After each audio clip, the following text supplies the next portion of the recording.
Today's lesson is scrubbing yourself from search engines.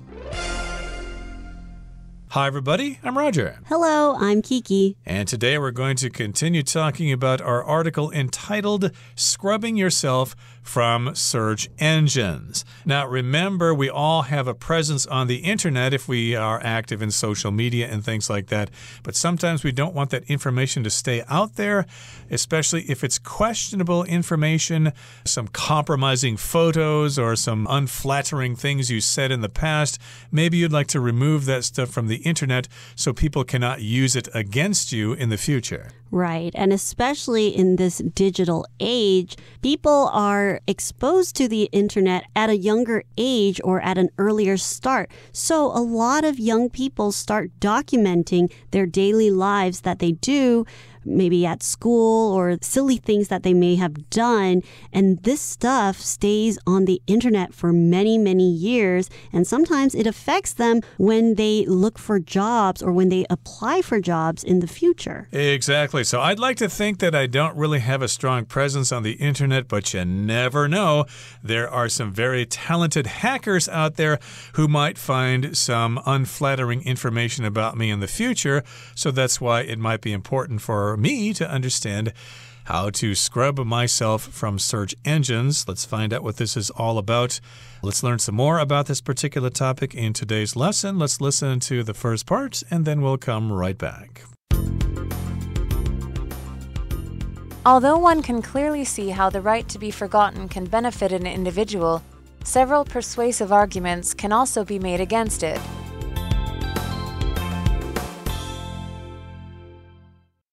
大家好，第一部分首先来看形容词 persuasive， 意思为具说服力的或是令人信服的。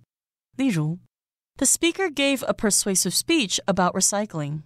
该演讲者针对资源回收发表了有说服力的演讲。或者 The lawyer made a persuasive argument. 律师提出了具说服力的论点。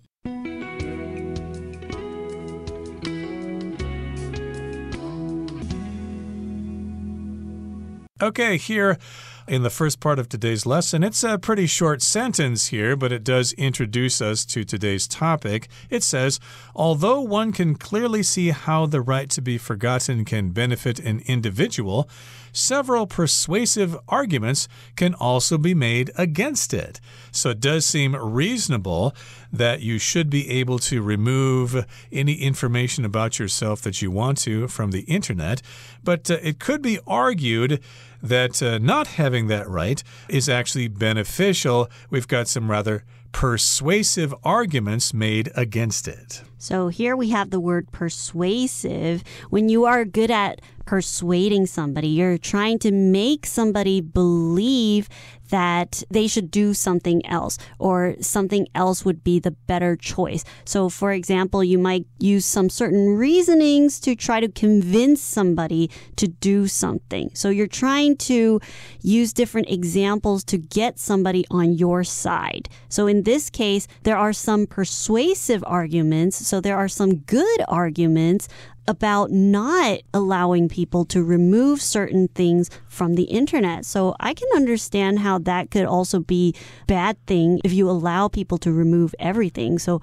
for example, if somebody has had a history of violence and they've been posting a lot on the internet about violence or things they want to do, if something happens, you don't know that this person might have a violent history. And then when you hire them or when you do certain things, allow them to do certain things, if they removed it from the internet, you wouldn't know that they have a certain history. Right. So again, if something's persuasive, it is convincing. I could say, for example, the speaker gave a rather persuasive speech, and therefore everybody took action after the speech was over. So in this particular case, we've got lots of persuasive arguments that can be made against getting rid of that information. As you said, Kiki, maybe people want to know whether a person is a criminal or not, whether they have a criminal record or not. Okay, that brings us to the end of the first part of our lesson.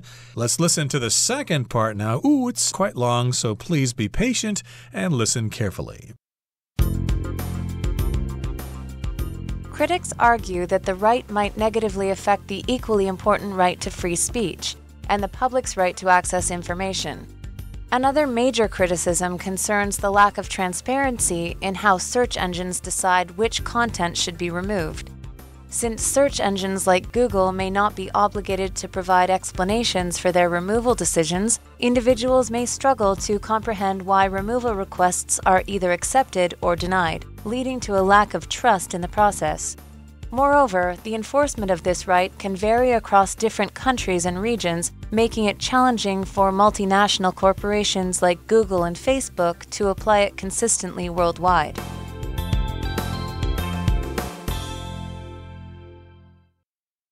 第二部分介绍名词 transparency， 这个字的意思是透明度或是透明性。例如 Economic transparency will show each penny coming and going in every transaction. 经济透明度将显示每笔交易中每分钱的进与出。或是 The transparency of the plastic package let people see the product inside it.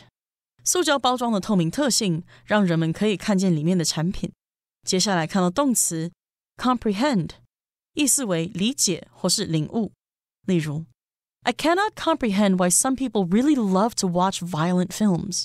我无法理解为什么有些人很喜欢看暴力电影。又或者说Austin found math formulas easy to comprehend, so he gets good grades every time.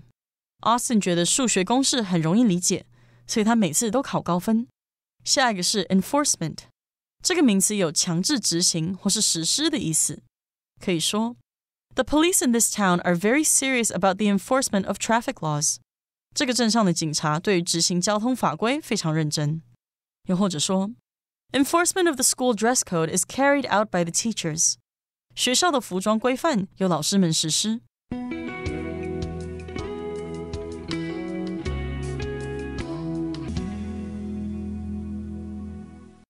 Okay, now here we begin by talking about critics. Those are people who are against something, people who criticize something, and they argue that the right might negatively affect the equally important right to free speech and the public's right to access information. So, yes, indeed, we do have the right to free speech, which also includes the right to get information about things that you should have information about.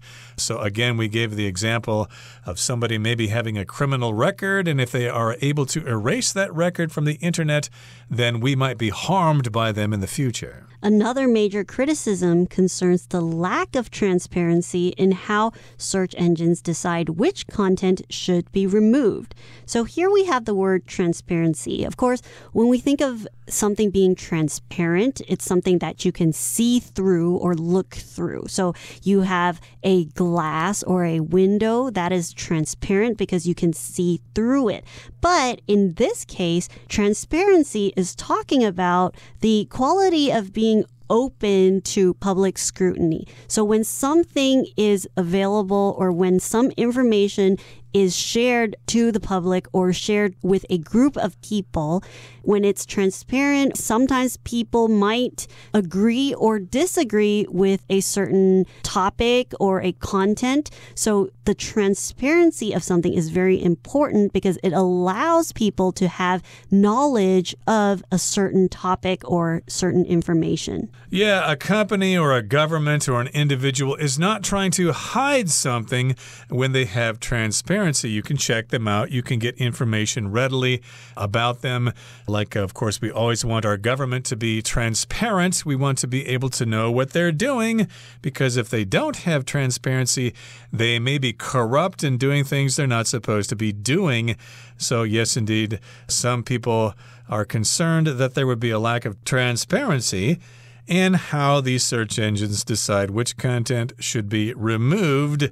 And yes, indeed, they may not have this control. And again, some people think that information is important and it should stay on the internet. So, since search engines like Google may not be obligated to provide explanations for their removal decisions, individuals may struggle to comprehend why removal requests are either accepted or denied. So companies like Google, they are not obligated, so they don't have to. Obligated just means the obligation or they don't have to do certain things. It's not their responsibility. It's not written by law that they have to do something. So in this case, companies like Google, they do not have to provide explanations. So they don't need to explain what they are considering when they remove certain things and how that decision is made. Exactly. So to obligate someone to do something means that you require them to do that thing.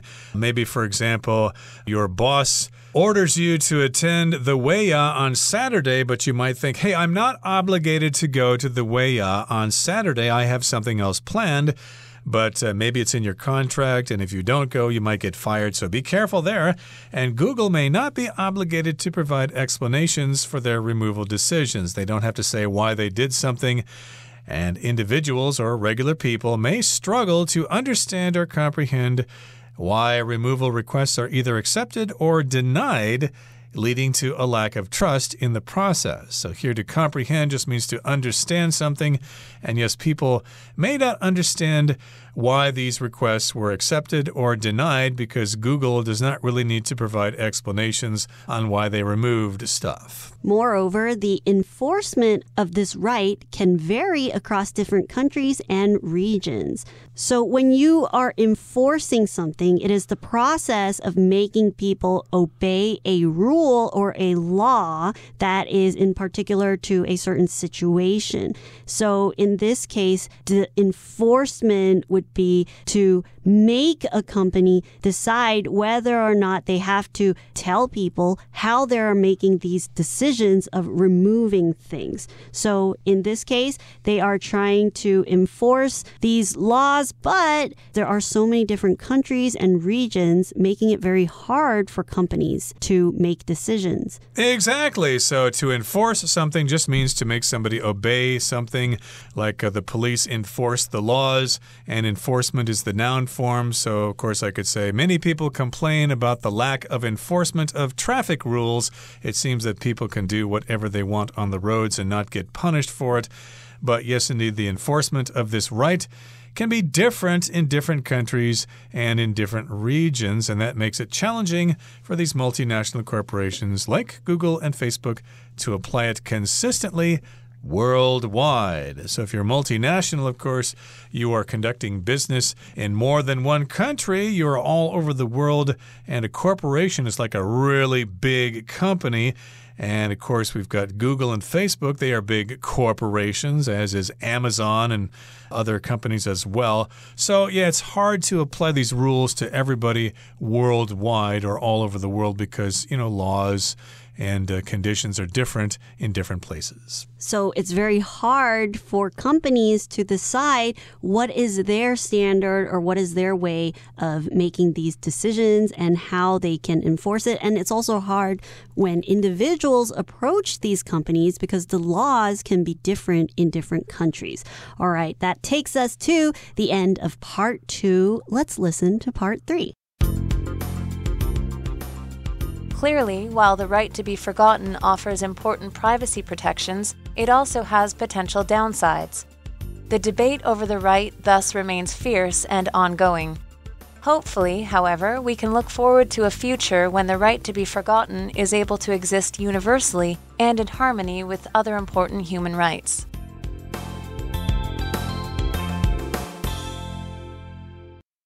第三部分来看到名词 downside， 它的意思是不利因素或是缺点。例如 The downside of leaving in the morning is that the roads will be busier. 在早上出发的缺点就是路况会比较糟糕。或者 The downside to living in the mountains is that it gets very cold in the winter. 住在山上的缺点就是冬天的时候会很冷。再来是形容词 fierce， 这个字的意思为激烈的、强烈的或是凶猛的。我们可以说The soldiers began a fierce attack on the enemy base. 士兵们开始对敌方基地进行猛烈的攻击。又或者说 The fierce lion roared at the zoo's visitors. 那头凶猛的狮子朝着来动物园的游客怒吼。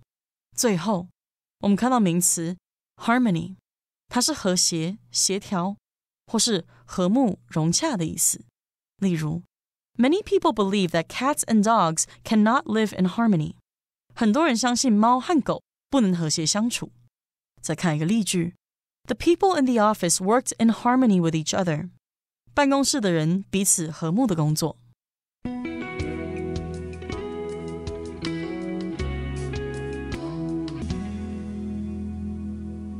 Okay, here's part 3. It says, clearly or obviously, while the right to be forgotten offers important privacy protections, it also has potential downsides. So it does sound like a good idea. It might protect your privacy, but also there are some potential or possible downsides. Downside is a disadvantage. It does sound like it's a good idea to protect your privacy, but there may be a bad side or a dark side to this situation. There may be some downsides. The debate over the right thus remains fierce and ongoing. So the debate or this argument of whether or not people should have this right to remove themselves from search engine, it remains fierce. It stays fierce. It stays very strong. When something is fierce, they're very powerful and scary and strong. There's a strong voice. So in this case, there are still a lot of people trying to support this right to be able to remove yourself from search engines, and it is still ongoing. It is continuing. So the fight over this is still going strong. Right. So we could say there's fierce competition in the market now, so it's very difficult to compete. And hopefully we can look forward to a future when the right to be forgotten is able to exist universally and in harmony with other important human rights. So yes, indeed, hopefully we can look forward to a future when your privacy can be respected, but also you can get the information that you need about certain people if it is important. And yes, indeed, we do want the right to be forgotten, and we want this to be applied universally. Now, this, of course, refers to being all over the universe, which is quite huge. It's billions of light years across. But when we use the word universal, we're generally talking about things on the earth only, in all aspects, in all sectors of society. So we want these laws to be applied universally or all over the place. Right, because we talked about lots of different countries having different laws and different rules, and it's hard to regulate or it's hard to control a company and their decisions because there are just so many different types of rules out there. So we hope that there could just be one standard or one guideline that could be shared throughout the world in terms of deciding this law or the right to be able to remove our information, and in harmony. So when something is in harmony, it's in peace, it's peaceful, it's working together. So we're hoping that all the different governments around the world can work together to protect everyone, to protect individuals, and decide what information and how much information each individual can control by themselves. Right, so we want things to be in harmony. Harmony, of course, is when two or more things get along with each other. They sound good together. Harmony is a term in music. If you have two notes or three notes or whatever that sound good together, then you could say things are harmonious or they are in harmony. I could say, for example, in this particular situation, hopefully someday the Palestinians and the Israelis will live in peace and harmony, although I kind of doubt it. But in any case here, we want our rights and our privacy to be in harmony, and therefore there's a nice balance and everybody can get what they want and they won't be embarrassed in the future because of some stupid thing they posted on the internet when they were young and naive. Okay, that brings us to the end of our explanation for today. Let's turn things over to Hanny now.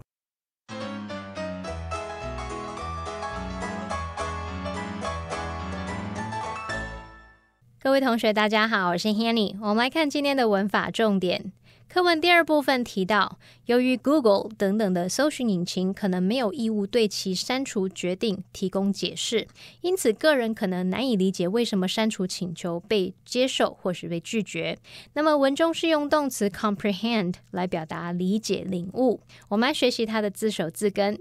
好，看到 PRIS 或者是 PREHEND 或者是拼作 PRE， 那么这一类字根它有 seize、grasp、hold 的那种意思，就是表达抓紧、抓住，像 prison 监狱就可以看出这个字根的语义了。好，那么在 comprehend 这个字当中，它的字首 COM 表示完全，字根 PREHEND 这部分表示抓紧抓住。好，那其实 comprehend 这个 prehend 在拉丁文中带有用心思意志捕捉的隐喻，多半就带有那种领悟理解的意思。所以从这个语义去想，完全抓住某事物，可能抓住某个点子概念之类的，用这样去联想到说 comprehend 是有理解领悟的意思嘛。我们顺便补充一个有相同字根的单字是 apprehend， 它的字首 AP 是来自 AD 表示朝向，那么 PREHEND 这部分表示抓住，朝向某个人把他抓住，应该可以想到 apprehend 有逮捕的意思，那这是比较正式的用字，通常是用来表达警方逮捕罪犯、嫌疑犯。那我们刚刚不是讲到这个字根多半带有领悟理解的意思吗？所以 apprehend 它其实也有察觉理解的意思，只是这个用法是比较少见了，字典上面也有会注明说这个用法是属于 old fashioned。 好，再来课文接着提到说，不同国家和地区对这项权利的执行可能有所不同，这使得像 Google 和 Facebook 这样的跨国企业难以在世界各地一致执行。文中是用到 multinational corporations 来指跨国企业，那么 corporation 就表示大型企业或是大公司。我们这边也介绍一下它的字根。好，当你看到 CORP 或者是 CORPOR 这一类的字根，它表示身体、躯体或是尸骸，也就是死掉之后留下来的骨骸。像 corpse 它是指尸体，那么后来这一类的字根呢，引申表示团体的意思。那我们在讲解 corporation 这个字之前，我们先来看 corporate， CORPORATE。 corporate 它的字根 CORPOR 表示团体，那么 ATE 是形容词字尾，合在一起 corporate 就可以用来形容是公司的、法人的、法人组织的，或者是全体的。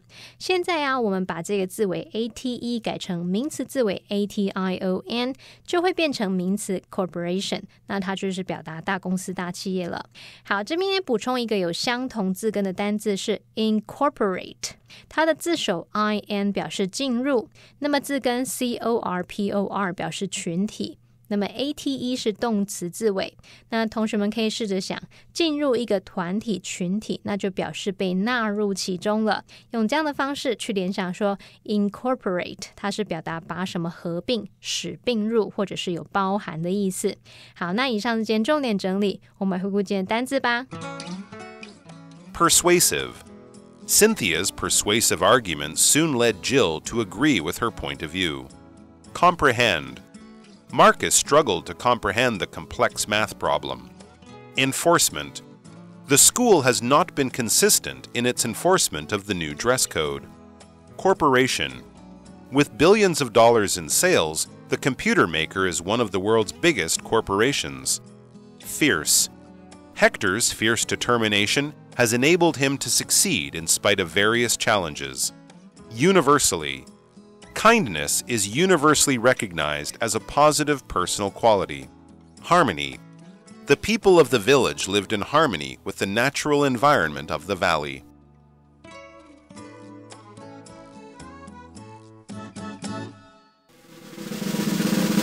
Discussion Starter starts now!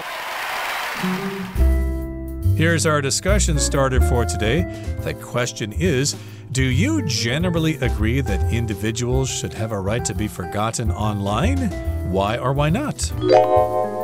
Yes, I think people should have a right to be forgotten, considering that sometimes people can post silly things of things that they did that were not very thought out when they were younger. But I also think it should only be an extent of what type of information that should be removed, because if it includes other people's safety, things like that shouldn't be removed. Well, no, I don't think individuals should have such a right, since people should learn that posting dumb things on the internet comes with a price, okay? We can't expect the government or companies to play our parents all our lives. It's a tough world out there. You gotta learn what you can post and what you can't post. We all need to grow up.